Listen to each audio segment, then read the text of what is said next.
Olá pessoal, tudo bem? Eu sou o professor Josafa Marques e eu quero responder a dúvida que alguns alunos têm a respeito de quórum de aprovação de legislação. O primeiro deles é a maioria qualificada. O que seria a maioria qualificada? A maioria qualificada tem a ver com os 3/5 na Constituição Federal, que fala a respeito da emenda constitucional. Lá no artigo 60, parágrafo 2º, parágrafo 2º, diz o seguinte, que são necessários 3/5 dos deputados federais e 3/5 dos senadores para que uma emenda constitucional seja aprovada. Do que nós estamos falando de 308 deputados federais e 49 senadores. A outra modalidade é a maioria absoluta, artigo 69 da Constituição Federal, e diz que todas as leis complementares, sem exceção, todas as leis complementares, devem ser aprovadas por maioria absoluta. Do que estamos falando? Significa dizer que mais da metade dos deputados federais e mais da metade dos senadores precisam aprovar uma lei complementar. Nós temos 513 deputados federais e 81 senadores. Portanto, 257 deputados federais e 41 senadores. Não dá para dividir no meio 513 e 81, porque dá uma dízima. Então, sempre um número inteiro após a metade, ok? E a maioria simples, ou também denominada nos livros de doutrina de maioria relativa. A maioria simples ou relativa está contida no artigo 47 da Constituição Federal e lá fala de 2 quórums. Então, a gente fala de lei ordinária, lei delegada, medida provisória, resolução, decreto legislativo, artigo 59, essas demais modalidades, que na verdade é a regra seria a maioria simples ou relativa. Para iniciar uma sessão, segundo o artigo 47, são necessários o quê? 257 deputados federais e 41 senadores. Para iniciar uma sessão, precisa ter mais da metade dos deputados federais e mais da metade dos senadores. Só que tem um porém.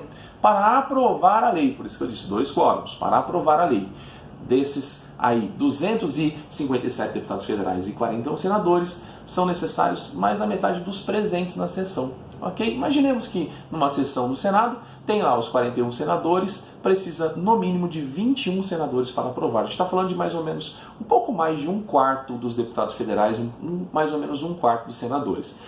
Tem mais 2 momentos em que aparece quórum na Constituição Federal. Não necessariamente 2 momentos, né? Existem, por exemplo, o quórum de 2/3. Lá no artigo 51, inciso 1 da Constituição Federal, diz o seguinte: para que o processo de impeachment contra o presidente da República seja instaurado, inicie esse processo na Câmara dos Deputados Federais, portanto, trata-se da aprovação na Câmara dos Deputados Federais, são necessários 2/3 dos deputados federais. Pergunta: 2/3 é maioria qualificada, maioria absoluta ou maioria relativa? É maioria qualificada. Portanto, são necessários 342 deputados federais para aprovar a instauração de processo de impedimento contra o presidente da República. Não falo aqui das nuances, né, como se desdobra essa votação, mas aí de plano é importante saber que 2/3 é maioria qualificada. E aparece uma única vez na Constituição Federal o quórum de 2/5, e a gente está falando de matéria do Congresso Nacional. Quando existe esses 2/5? Está no artigo 223, parágrafo 2º da Constituição Federal.